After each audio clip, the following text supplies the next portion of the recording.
maniobras de defensa, probablemente haya rasguñado o lesionado al probable responsable. ¿Qué vamos a tratar de encontrar aquí? Células de descamación, que ahorita vamos a comentar. La segunda alternativa que yo les ofrezco para tomar la muestra de lechos unguiales es precisamente con instrumentos finos y puntiagudos. Lo más sencillo que pudiéramos tener nosotros a la mano son precisamente palillos que usamos para la comida o para la botana, que son de madera. ¿Qué se va a tratar de hacer aquí? Bueno, lo que se hace es tratar de raspar la parte interna de la uña y poder obtener un polvillo que vamos a ir embalando o que vamos a dejar caer en un sobre de papel. Les aseguro que esta toma de muestra es muy buena, sí, pero cuando llega al laboratorio, la verdad es que cuando uno abre el sobre, la verdad es que no ve absolutamente nada. Pudieras ver ahí algunos granitos negros, pero es muy difícil. De verdad, por mi experiencia, es mejor trabajar la uña completa, por métodos químicos, poder desprender las células o las muestras que pudiera haber ahí y entonces poderlas trabajar. Es una mejor forma para poder preservar los indicios. Pero bueno, ya es a elección de cada perito y por supuesto a las reglas que existan en cada procuraduría o en los bufetes periciales. ¿Qué vamos a observar? Bueno, podemos observar células con núcleo. ¿Y quién va a determinar si hay células o no útiles para genética forense? Precisamente nos vamos a apoyar otra vez del patólogo forense. No les he comentado, pero el patólogo forense es un médico con una especialidad en el área de patología. Y bueno, ¿qué va a hacer el patólogo forense? Bueno, pues va a tomar un poco de este polvillo o va a tomar las uñas y bajo el microscopio va a estudiar o va a ver qué tipo de células puede o no haber en esos inicios. ¿Cuál es el objetivo? Bueno, pues se supone que si hubo maniobras de defensa, pudiéramos encontrar células de descamación, pero también pudiéramos encontrar otro tipo de células como pueden ser orales o eh, u otro tipo. Y bueno, aquí estamos observando células bajo el microscopio con una tinción que se llama hematoxilineosina, que nos va a permitir diferenciar el núcleo, que se puede observar de manera como rojiza, y el resto de las células se observa de manera morada, que es el citoplasma. Y esto se observa bajo el microscopio. Si observamos estas células con núcleo, entonces el patólogo va a remitir las muestras a el área de genética forense. Bien, ¿qué va a hacer medicina y patología para apoyar al área de genética forense? Bueno, por un lado, el médico va a tomar una muestra que se llama surco balano al probable responsable. Esto estamos hablando que si ya agarramos al probable responsable en flagrancia, ¿ok? Que quede claro. Y es el objetivo, y bueno, tiene como objetivo precisamente donde está la línea roja, es donde está el surco balano, se alcanzan a observar ahí en la imagen, y el objetivo es precisamente la búsqueda de células de tipo oral, vaginal o anal. ¿Cuál es el objetivo? Bueno, pues se supone que si se resguardan este tipo de células en esa área, vamos a pretender buscar células que pertenezcan a la víctima por la agresión sexual que pudiera haber habido también del feminicidio, producto o bueno, que fue parte de para que se diera el feminicidio. ¿Ok? Entonces, ¿qué hace el médico? Bueno, el médico con unas laminillas que se llaman portaobjetos, lo que va a pedirle al agresor es, bueno, bajarse la ropa interior y el médico lo que va a hacer es tomar con un portaobjetos muestras de células que pudiera haber ahí precisamente en la línea roja como ustedes están observando. Bien, estas muestras las va a tratar de manera especial para evitar la pérdida de los indicios y los va a remitir al área de patología. ¿Qué va a ser patología? Bueno, pues precisamente buscar células como ya habíamos observado aquí. De hecho, las células que estamos observando en esta imagen son células de descamación producto de células vaginales. Son células grandes, redondas, con un, precisamente un núcleo bastante redondito. En fin, entonces, Ceci, estoy viendo que está levantando la mano, pero acordamos dentro de la dinámica de la conferencia que las preguntas se van a hacer al final, así que voy a tomar su pregunta para que usted sea la primera, ¿le parece? Gracias, Ceci. Ok, entonces, Bien, ya hablamos de surco balano. ¿Qué va a hacer el químico forense? ¿Qué muestras va a procesar o tomar en el lugar de los hechos? Déjenme decirles que, y vuelvo a dejar claro, que hay peritos de campo en especialidades que en otras procuradurías no existen, por ejemplo, hablando como el químico forense de campo. En otros estados solo hay un criminalista para muchos asuntos, el criminalista es el que toma las muestras para todas las especialidades, pero al menos en la Ciudad de México hay un criminal y en PGR, de FGR, perdón, y algunas otras fiscalías, hay un perito especial de campo que sabe cómo y cómo procesar las muestras. Y bueno, vamos a hablar a continuación precisamente del perito químico de campo. El perito químico de campo lo que va a hacer es el rastreo hemático, como ya lo habíamos comentado, y el que va a hacer, es muy importante saber qué tipo de intervención va a ser dependiendo del asunto, ¿ok? Si observamos manchas rojas en el lugar de los hechos, entonces, ¿qué va a hacer? Él va a tomar la determinación de llevar a cabo el método de Kastelmeyer o fenolftaleína. Este método lo que nos hace es nos permite conocer si esa mancha roja es sangre o no. Por otro lado, podemos usar luminol o glustar. Este tipo de metodología lo usamos cuando en el lugar de los hechos nosotros estamos pensando que el lugar de los hechos fue manipulado de tal forma que fue limpiado. Entonces vamos a usar la alternativa de usar luminol o glustar.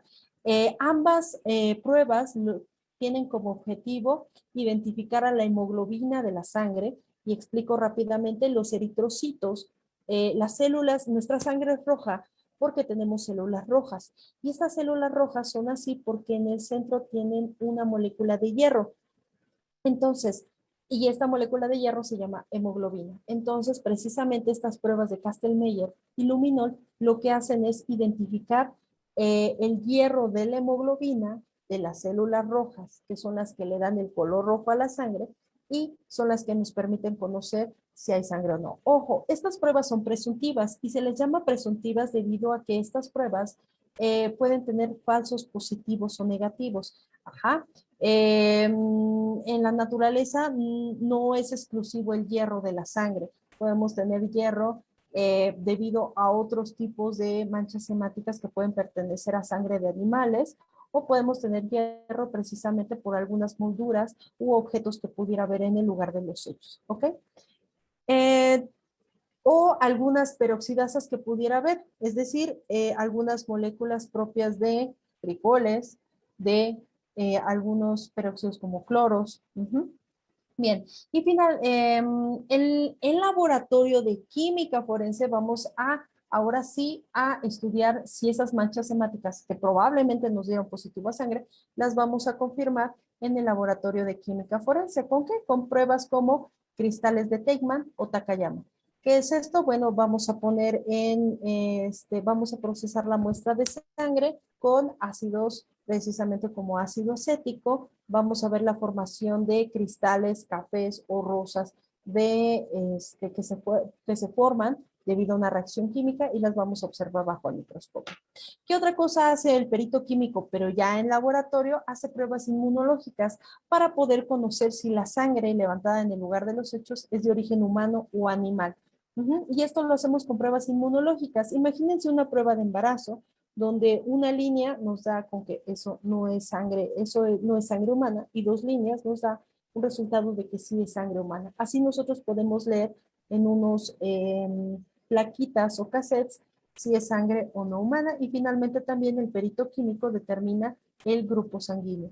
No es tan útil en la actualidad, pero sí es un parámetro que nos puede dar, es información extra que nos pueden dar los peritos en química. Bien, cuando el perito químico desde el campo, en el lugar de los hechos, determinó que eso probablemente es sangre, en el laboratorio ya nos dijeron que eso es sangre y además en el laboratorio ya nos dijeron que eso es sangre de origen humano, entonces ahora sí, el perito químico va a remitir las muestras al laboratorio de genética. Ojo, los peritos no se mandan solos, tiene que haber oficios de petición desde el Ministerio Público previendo todo esto. Por favor, perito, analízame estas probables manchas hemáticas y si y solo si son sangre y de origen humano, favor de remitirlas a laboratorio de genética para la extracción o obtención de un perfil genético. ¿Ok?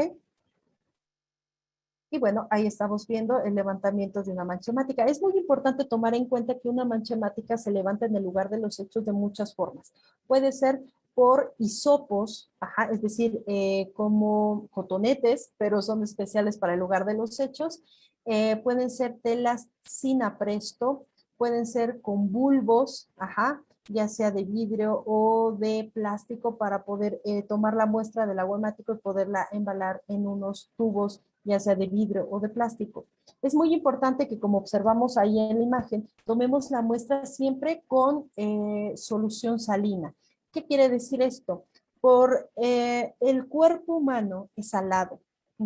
Y como muestra, seguramente alguien de ustedes se ha acordado y se ha chupado, ¿no?, la herida, o cuando alguna vez, algún momento de su vida han llorado, han probado las lágrimas y, como les sabe, saladas. Bueno, esto quiere decir que todas las células de nuestro cuerpo se encuentran en un medio salado y es muy importante poder preservar las muestras precisamente en un medio de este tipo. Y lo vamos a hacer precisamente cuando nuestro hisopo o nuestra tela, ajá, que vamos a tomar una muestra hemática, siempre la embebamos o la humedezcamos, perdón, con solución salina isotónica. ¿Ok? Bien. Ok. Esta área vamos a hacer la búsqueda de saliva. ¿Quién puede intervenir? Ya sea el criminalista, ya sea el químico de campo o el genetista de campo. ¿Qué vamos a hacer? Bien. Para el delito de feminicidio, dentro del acuerdo nos marca que es muy importante la búsqueda de fluidos biológicos. ¿Qué vamos a tratar de buscar? Bueno, precisamente vamos a tratar de recrear el hecho y vamos a pensar que el agresor pudo haber eh, hecho sugilaciones, o vulgarmente como nosotros llamamos chupetones, mordidas en zonas erógenas. Hablamos de zonas erógenas cuando tratamos cuello, nalgas, la entrepierna, pechos, puede ser el área oral, cerca del área anal, cerca del pubis o zonas este, reproductivas, ¿sale? Podemos tomar, ¿cómo se toman estas muestras? Precisamente con un hisopo, vuelvo a repetir, embebido o humedecido con solución salina, y lo que vamos a hacer es tratar de tomar una muestra. ¿Qué es importante que en esta muestra se tome? Por ejemplo, si yo quisiera tomar la muestra del cuello, vamos a tomar una muestra en la cual no presionemos mucho, porque nuestro objetivo no es tomar muestras de la víctima, es tomar muestra de la probable saliva que pudiera haber dejado el agresor. Entonces lo vamos a hacer con movimientos hacia una dirección de manera muy suave. Ajá, rotamos el hisopo o cambiamos de posición nuestra tela para volver a tomar, ¿qué? Células productos de la saliva. Nuestra saliva, por default, cada vez, ahorita por ejemplo que estoy hablando mucho, mis dientes lo que están haciendo es realizar un movimiento de descamación en la parte interna de la boca. Ay, se me acaba de olvidar el nombre, disculpe. Pero bueno, entonces, nuestra saliva, por ese hecho, va a tener muchas células de descamación y ese es el objetivo, tratar de encontrar saliva y células de descamación. Ya en el laboratorio, lo que vamos a hacer son pruebas como sal-IgA o pruebas de amilasa salival. Esto es para identificar si las muestras que tomamos en el cadáver tienen saliva, ¿ok? En caso de que nosotros hayamos tenido un resultado positivo, lo vamos a remitir al área de genética. Y bueno, aquí les tengo una muestra de una prueba que se llama sal-IgA. Esta, ¿qué detecta esta prueba? Bueno, detecta inmunohemoglobinas o anticuerpos, se les puede llamar de la misma manera, son anticuerpos IgA o IgE, que son los que se encuentran en esta saliva predominantemente. Lo que vamos a hacer es tomar un fragmentito de la muestra del hisopo o de la tela que hayamos tomado precisamente del cadáver y lo vamos a poner el indicio dentro de estos viales o dentro de estos frasquitos. Como observamos, un resultado negativo no hay vire de color y un resultado positivo hay un vire de color. ¿Qué nos está diciendo ahí? Que esa muestra probablemente tenga saliva y entonces ahora sí, esa muestra podemos remitirla al área de genética. Esta prueba como se los puse acá arriba, esta muestra la puede tomar criminalista, químico o genetista. Esta prueba la realiza ya sea químico o genetista. ¿Por qué les hago estas observaciones? Porque dependerá de la estructura y la organización de la Procuraduría que lo haga uno u otro perito. ¿Ok? Bien, entonces cuando identificamos ya que realmente ahí hay saliva, entonces remitimos las muestras al área de genética. Bien, otra de las muestras que es muy importante que nosotros debemos de tomar para la investigación de un feminicidio es la búsqueda de semen. Esta búsqueda de semen lo vamos a hacer de muchas formas. Aquí precisamente me voy a centrar en la toma de muestras de los peritos a la víctima. Estamos hablando ya del cadáver porque estamos hablando precisamente de un feminicidio. Pero ojo, estas muestras también las podemos tomar en una víctima producto de una agresión sexual o una violación. Ojo, y mucho ojo porque siempre les hago énfasis a mis alumnos. Si estamos hablando de cadáveres, las muestras pueden ser tomadas por criminalista, químico o genetista, ¿ok? Según sea el caso de la Procuraduría y su organización. Si la víctima está viva, la va a tomar las muestras el médico. Solo el médico. Por favor, peritos, no se vayan a meter en problemas, ¿ok? Bien. Entonces, vamos a tomar muestras con hisopos y solución salina, y ya lo expliqué por qué, en las zonas vaginal, anal y oral. ¿Qué vamos a buscar aquí? Precisamente vamos a buscar semen que pudiera ser producto de una eyaculación, ¿ok? Es muy importante tomar las muestras, por ejemplo, de manera oral. Mi sugerencia es tomar las muestras de la parte externa de la boca, luego, con otro hisopo, abrir la boca y tomar la parte interna, ya sea de dientes, y un hisopo más, tratar de tomar muestra de la boca y llegar un poco hacia la garganta. Puede ser que en alguno de estos lugares podemos encontrar semen. Lo mismo sucede en el área vaginal. En el área vaginal, sugiero, por mi experiencia, tomar muestra en los labios exteriores, labios interiores, y tomar muestras precisamente en la parte interna de la vagina, ¿ok? Y lo mismo en el área anal, con mucho cuidado, ¿sale? No ponerse nunca enfrente en el área anal, con mucho cuidado abrir los glúteos y comenzar a tomar muestras en la parte externa y en la parte interna del ano. Los hisopos se van a embalar en bolsas de plástico o tubos de vidrio según sea la disponibilidad del material y según sea el caso. Es muy importante que estas muestras, estamos hablando de indicios biológicos, lo más pronto posible deben de ser secados, ya sea que lo seque el Ministerio Público, ya sea que los seque el criminalista o el perito que haya tomado las muestras, o inmediatamente sean remitidos al laboratorio, ya que la humedad va a hacer que se genere la producción o crecimiento de microorganismos como bacterias u hongos, y estos al comenzar a crecer van a generar productos químicos que van a romper y eliminar células. Y lo que nosotros queremos es preservar las células que puedan ser halladas en estos indicios, ¿ok? Bien, ya sea el químico o el genetista, va a ser el rastreo seminológico. ¿De qué? De muestras tomadas al cadáver, de prendas que hayan sido em, em, obtenidas del cadáver o del agresor. O en el lugar de los hechos se puede hacer un rastreo seminológico. ¿Qué pruebas vamos a llevar a cabo? Bueno, vamos a llevar a cabo pruebas presuntivas como fosfatasa ácida. Esta prueba tiene el objeto de identificar precisamente fosfatasa ácida. Es un producto químico que, que está en el semen aproximadamente en una concentración del 70-80% con respecto al resto de los fluidos del cuerpo.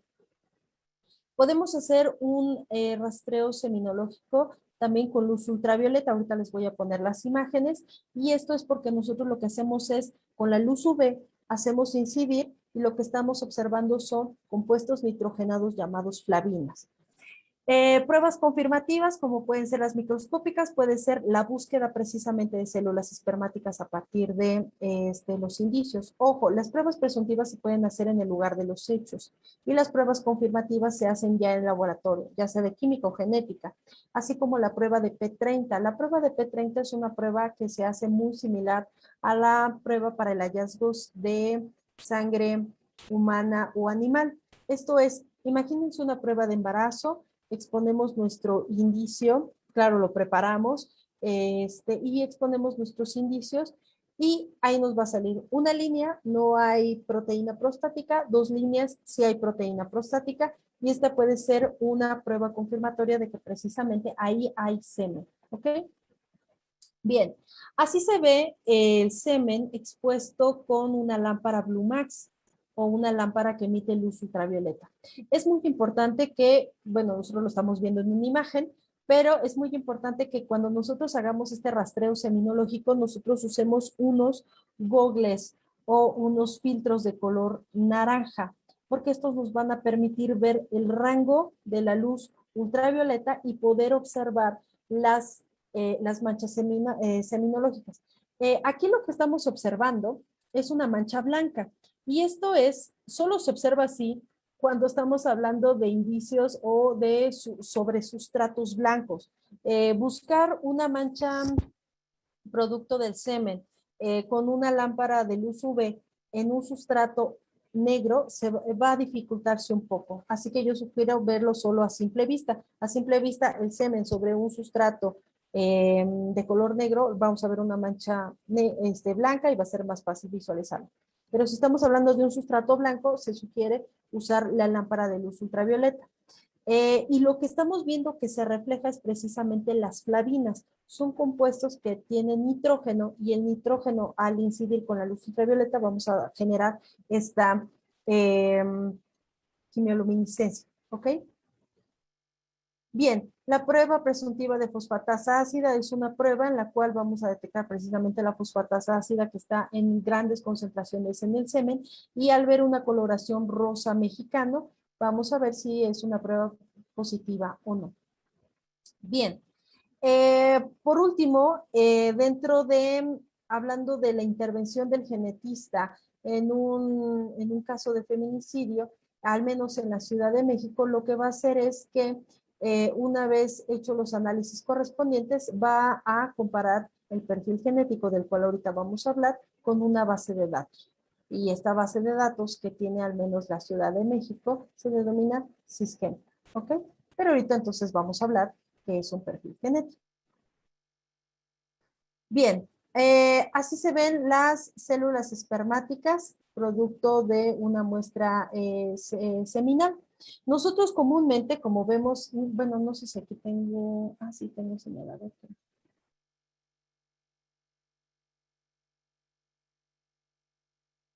Ok, bueno, no aparece el puntero, pero aquí vemos en esta imagen una célula espermática, como nosotros decimos con la famosa cola, ¿cierto? Ahora sí. Aquí estamos observando, ¿cómo sabemos si eso es, qué tal si esto nos confundiríamos que esto es una célula espermática o esto? Es muy importante que bajo el microscopio nosotros observemos estas características. Primero, el núcleo. El núcleo se va a teñir de rojo y después vamos a tener una parte refringente, una parte que no se va a teñir. Esto se llama el acrosoma. El acrosoma biológicamente sirve porque tiene enzimas que van a fragmentar o romper o horadar el óvulo en el momento de la fecundación. Entonces, para eso los espermatozoides masculinos tienen acrosoma. Entonces, cuando vemos una parte refringente, un núcleo, estamos hablando que aquí hay una célula espermática. Las células espermáticas, productos de unos indicios forenses, es muy raro verlos con colita, como aquí observamos. Porque es muy raro verlos con colita porque la colita se degrada muy rápido.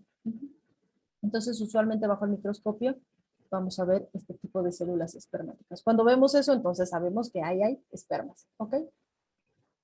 Bien, vamos entonces a hablar un poco de genética forense. Entonces, bien, para recapitular, Ya tenemos pelos que pudo haber recabado el criminalista, ya sea de peinado púbico o ya sea de las diferentes áreas del cráneo para identificar a la víctima.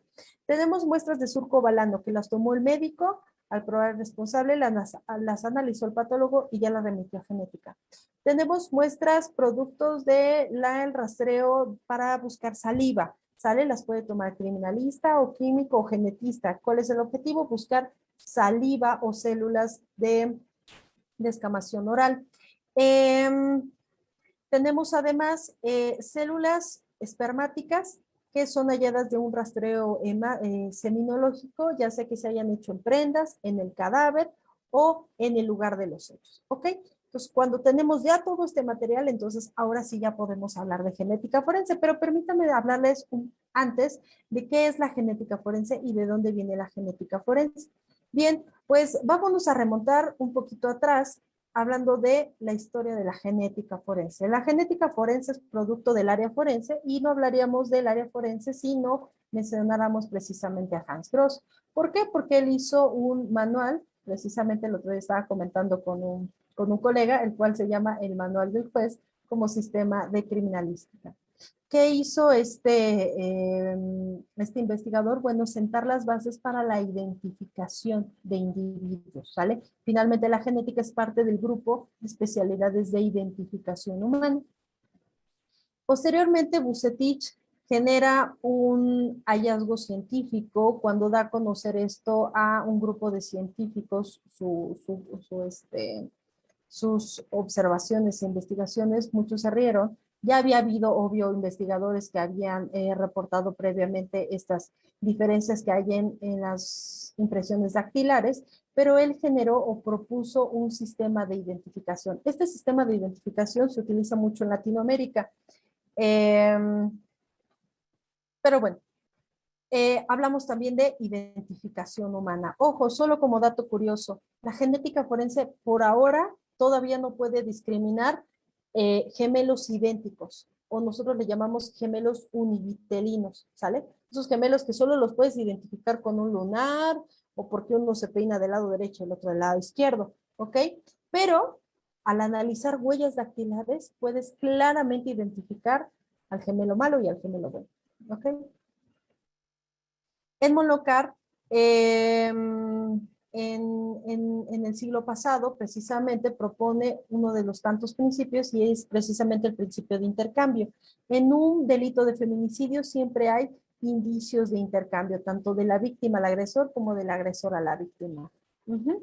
Bien, hablando propiamente de genética forense, bueno, se sabía que había un material genético el cual contenía la información que permitíamos conocer características que se podían heredar de padre a madre, pero no sabíamos exactamente cómo era este material genético. Bueno, es precisamente Watson y Crick que en 1968 reportan sus hallazgos de su investigación a una de las revistas más importantes de ciencia, que es Nature, y ellos proponen la estructura helicoidal súper enrollada del ADN y además qué componentes tiene el ADN. Una azúcar, un grupo fosfato y nucleótidos, timina, adenina, citosina y guanina. ¿Ok?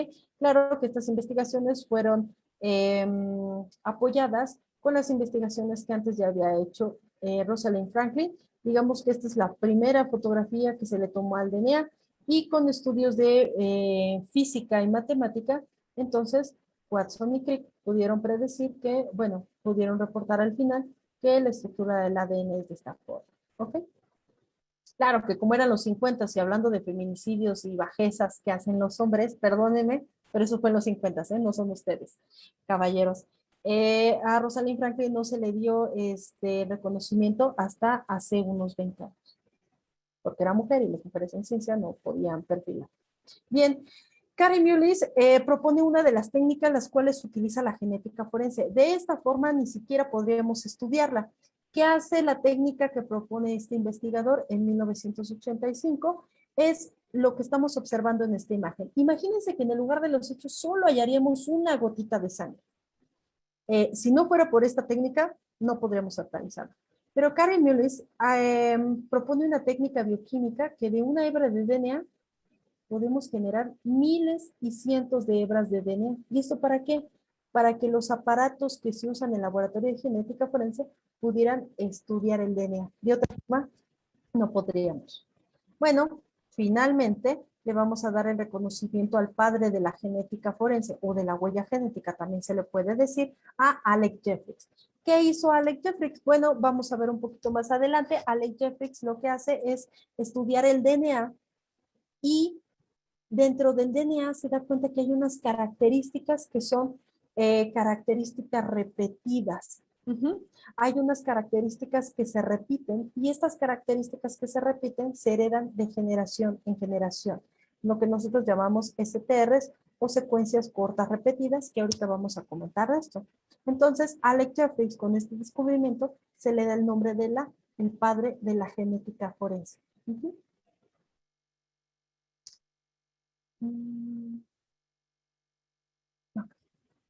Bien, para estudiar el DNA, para empezar, entonces ya tenemos las células, los indicios que ya había comentado, pelo, saliva, sangre, semen, lo que nosotros hayamos recolectado.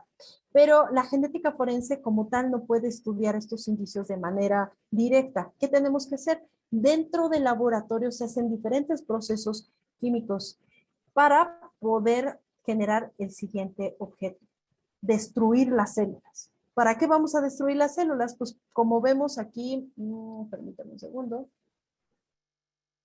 Como vemos aquí en la imagen, el objetivo es liberar al DNA, ¿de qué? De la célula. Estas cositas verdes que vemos aquí y rojitas son grasa. Y nosotros de manera coloquial vamos a decir que en el laboratorio de genética forense usamos detergentes.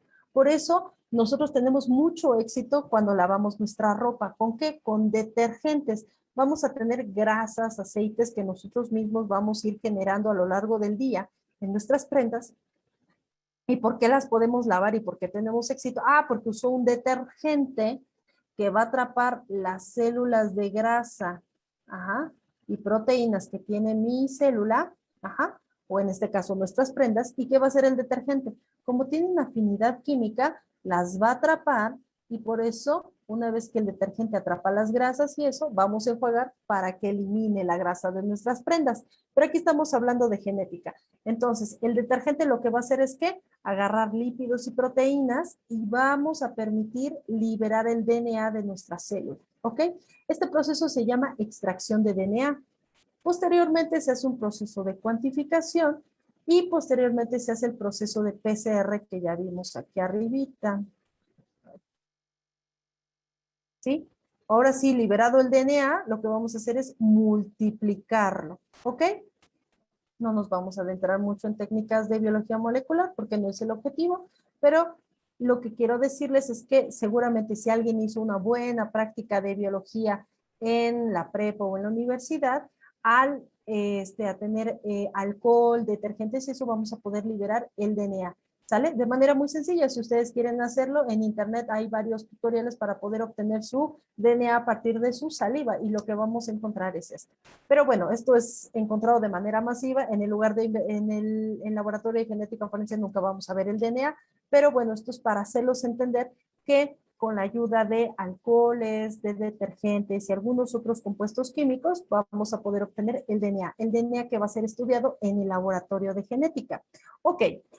Sabemos que dentro de las células con núcleo vamos a tener cromosomas y es lo que estoy tratando de ejemplificar aquí. Este es un cromosoma y este es un cromosoma. ¿Qué es un cromosoma? Es DNA súper enrollado, ¿sí? Es DNA, las hebras de DNA que nosotros estábamos viendo que identificó Watson y Crick. Bien, dentro del DNA vamos a tener estas cosas STRs. STR significa secuencias cortas repetidas, ¿sí? Estas secuencias cortas repetidas son los marcadores genéticos que estudia la genética forense. Me voy a regresar un poquito a la diapositiva anterior, ¿ok? Entonces, esto negrito es un cromosoma y esto es un cromosoma, ¿sí? Este cromosoma, vamos a ver, voy a explicarlo de manera muy burda, discúlpenme si aquí en el auditorio tengo biólogos o químicos o gente del área, ¿vale? pero lo voy a explicar así para poder hacerlo un poquito más entendible. Digamos que este cromosoma, ¿sale? No es así, del todo tajante, pero digamos que este cromosoma tiene información genética que fue heredado del padre y este cromosoma tiene información genética que fue heredado de mi madre. Voy a ponerme de mi ejemplo, ¿ok? Dentro de mis cromosomas tengo esta característica, ajá. Estos son 4 cuadritos, ¿ya vieron? Estos 4 cuadritos me los heredó mi padre y del otro lado, el cromosoma que me heredó mi madre, tengo 5 cuadritos, ¿ok? Esto quiere decir que si yo tengo hijos, a mis hijos, ya sea que les herede la característica 5 o la característica 4. ¿Qué son estos 5 o 4? Aquí vamos a tener otro ejemplo igual. Tenemos bueno, les voy a explicar. ¿Qué son estos 5 o 4? El DNA, como les expliqué de manera muy breve en unas imágenes anteriores, el DNA tiene nucleótidos. Estos son como los escalones del DNA. ¿Qué tiene? Guanina, que es la G, adenina, que es la A, la timina, que es la T, y citosina, que aquí no aparece. Entonces, se supone que en este cuadrito, como lo explicamos aquí anteriormente, ajá, aquí tenemos secuencias cortas de ¿qué? De nucleótidos, ¿ok? Vamos a pensar que entonces aquí tengo la secuencia gata. En cada cuadrito tengo la secuencia gata, gata, gata, gata, gata, gata, ¿ok? Bueno, estamos analizando la información genética de 3 individuos, el individuo A, el individuo B y el individuo C. Estamos analizando el cromosoma que me heredó mi madre, el cromosoma que me heredó mi padre, el cromosoma que le heredó su padre y su madre, el de su padre y su madre, ¿ok? Bueno, entonces, este individuo tiene la característica de ser el número 5, 4. Este individuo tiene la característica de ser 6, 4. Y este individuo tiene la característica de ser 5, 4. ¿Queda claro? Bueno, discúlpenme que les pregunte así. Ahorita vamos a la sesión de preguntas, ¿ok? Aquí, solo analizando 2 tipos de cromosomas, no es suficiente discernir entre el individuo A y el individuo C. ¿Están de acuerdo? Porque ambos tienen 5 secuencias cortas y 4 secuencias cortas. Así que la genética forense al menos estudia 16 genotipos. Otro genotipo, otro genotipo y otro genotipo. Actualmente se pueden estudiar hasta 28 genotipos. ¿Ok? Entonces, si vamos estudiando otro genotipo, es decir, otro par de cromosomas, vean cómo aquí ya puedo discernir entre el individuo A y el individuo C. ¿Ok? Y así vamos estudiando. ¿Qué vamos estudiando? Secuencias cortas repetidas. En realidad, la genética forense lo que redacta en sus dictámenes son números. Números como 3, 4, 4, 6, aquí hay 7, 5. Eso es lo que redacta un dictamen en genética. Bien, antes de hablar un poco del dictamen de genética de manera muy breve, déjenme decirles que como siempre Estados Unidos quiere organizar el mundo. Ellos, entonces, a partir de los 80s, hablamos que el padre de la genética forense se da cuenta que hay secuencias cortas repetidas, ¿ok? Secuencias cortas repetidas. Podemos tener la secuencia gata, no soy vulgar, perdón, caca, que estamos hablando de citosina, adenina, ¿sale? Secuencias cortas repetidas, pero en todo el mundo, Europa, América, ajá, en todo el mundo, Asia, cada quien estaba analizando las secuencias cortas de todo el genoma humano de las que quisiera. Así que Estados Unidos organiza y genera, homologa a todos en el 98 y dice, no, a ver, vamos a ponernos de acuerdo que al menos estas son las secuencias cortas que debo de estudiar. Esto que estamos viendo aquí, estos palitos son cromosomas, ¿ok?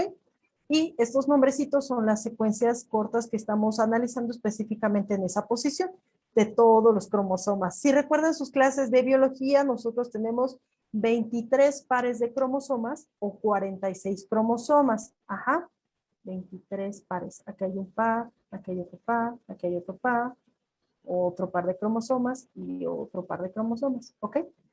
Bien, tenemos 23 pares de cromosomas y el par 23 es el que nos define el sexo. En este caso tenemos cromosoma XY, aquí nos está hablando de un individuo masculino, o puede ser XX, un individuo femenino. Bien, entonces Estados Unidos organiza y entre todos se ponen de acuerdo cuáles son las cromosomas y las estructuras que se deben de estudiar alrededor de todo el mundo. Entonces, ¿qué estudiamos? Los cromosomas 2, 3, 4, 5, 7, 8 y todos los que están en circulito y otros cromosomas.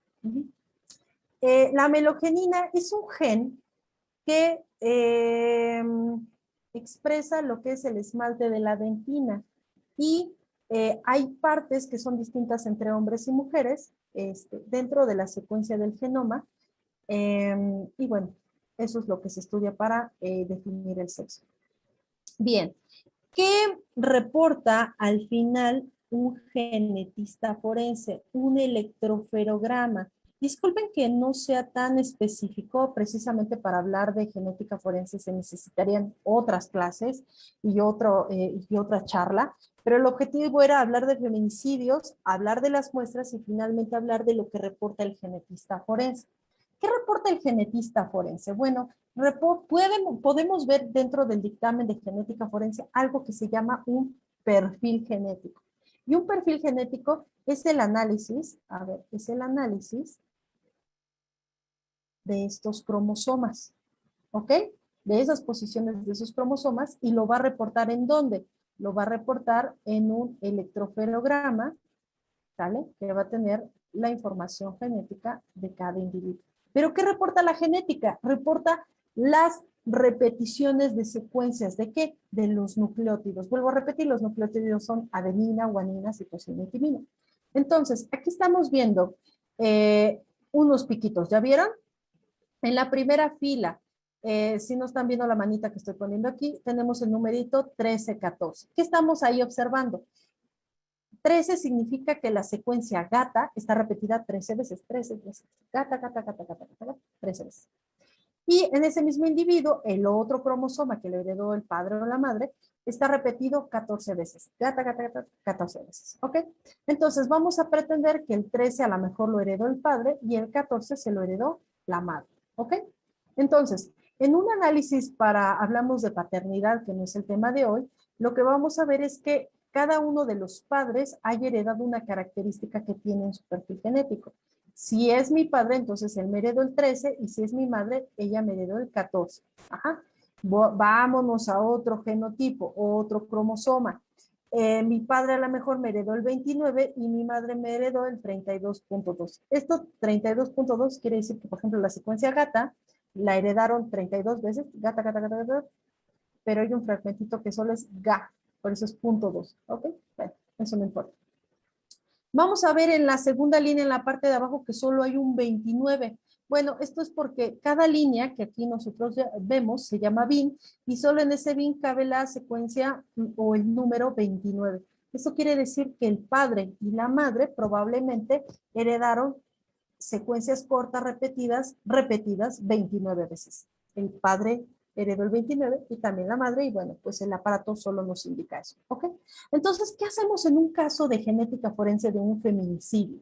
¿Qué tal si este es el perfil o parte del perfil genético hallado del probable responsable? Pensemos que es el semen hallado dentro de la víctima. Bien, si el semen hallado dentro de la víctima vemos este perfil genético, cuando le tomemos muestra a él, pensemos muestra de saliva o de sangre, ya no necesariamente, antiguamente sí, si hallábamos sangre tenemos que tomar muestra de semen, pero eso, bueno, eso fueron los 90s, no se preocupen, ahorita ya no es así tan difícil. Si agarramos al probable responsable, le podemos tomar una muestra de saliva o sangre y la vamos a confrontar el perfil genético obtenido de la sangre contra el perfil genético obtenido del semen. ¿Qué vamos a tratar de buscar? Que el perfil genético que yo halle sea exactamente igual. Es decir, que en el genotipo o en el marcador D8S1179, ¿qué significa esto? D es DNA, 8, cromosoma 8, S, secuencia única en la posición 1179. Bien, que el DNA encontrado en el semen del cromosoma 8, 13, 14, sea idéntico a la sangre del probable responsable, que vamos a tener que hallar 13, 14. ¿Ok?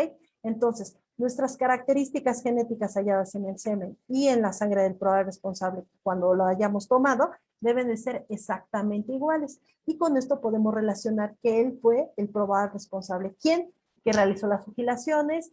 ¿Quién realizó la violación? ¿O quien lesionó y mató a la víctima? ¿Ok? De eso se trata, espero, y quede un poquito claro, la genética forense. Bien, por último, déjenme compartirles precisamente lo que les estaba comentando de la información genética. No es el tema de hoy, pero espero y quede de esta forma un poquito más claro. Vuelvo a repetir, la genética forense reporta números. ¿Números qué quiere decir? Número de repeticiones de secuencias de DNA, de los nucleótidos, adenina, guanina, citosina, timina, acomodados de manera distinta, ¿no? Y específica.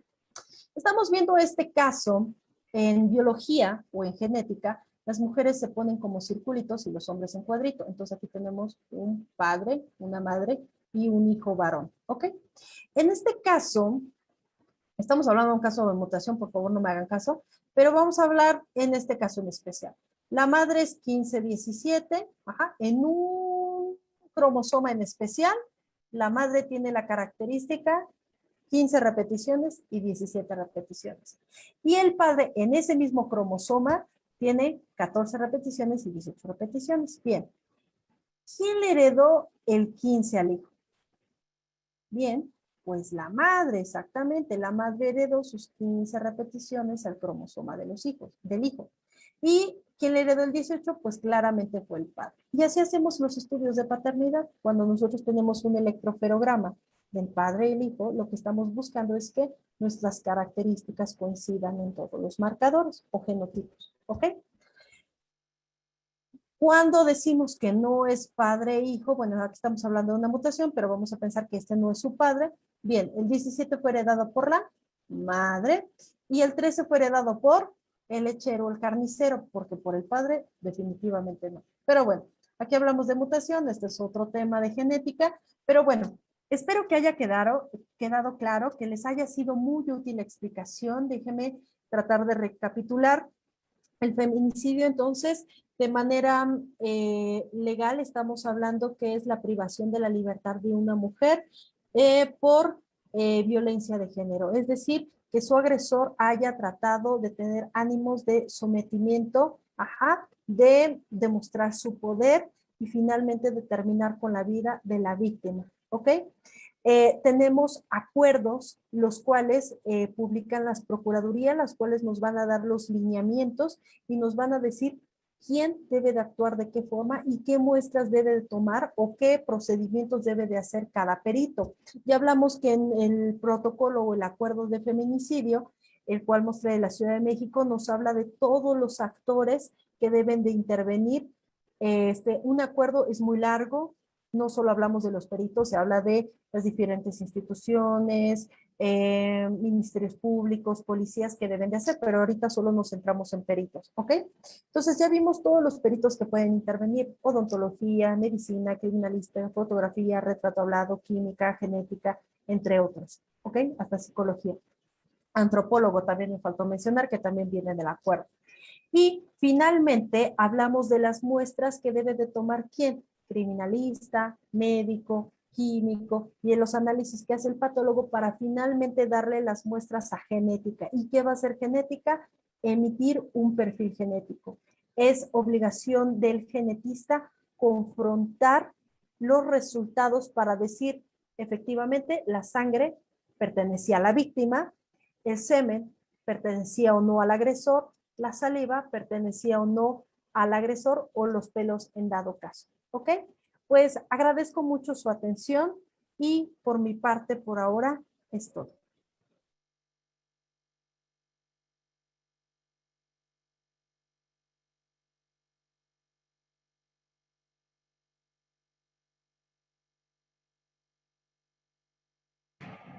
Muchas gracias, Perito. Muchas gracias por compartir con nosotros todos sus conocimientos y sobre todo de diferentes áreas que acompañan a su disciplina. Agradecemos también nuevamente a todos los asistentes como cada semana. Esperando también que, bueno, todas las siguientes